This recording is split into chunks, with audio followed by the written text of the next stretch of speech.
Hajde da mi kažete da li su sledeći transferi od 100 plus miliona bili pogodak ili promašaj. Krećemo od najskorijeg. Vircu Liverpool. Pogodak. Virce za mene pogodak. Promašaj. Lukaku u Chelsea. Promašaj. Promašaj. Promašaj, apsolutno. Dobro, to je jasno. Grealish u Manchester City. Promašaj. Pogodak. Između sam, ali reći ću pogodak zbog one jedne sezone koju je City napravio sa njim. Coutinho u Barcelonu. Promašaj. Promašaj. Čist promašaj. Neymar u PSG, 250 miliona. Pogodak na više od 100 miliona, ali promašaj za 250. Promašaj. Pogodak.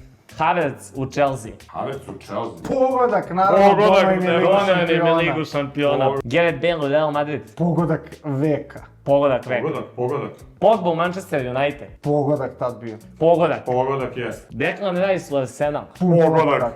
Pun pogodak. I Jude Bellingham u Real Madrid. Pun pogodak. Promašaj. Promašaj. Pišite vi ko je za vas pogodak, a ko je promašaj od ovih igrača.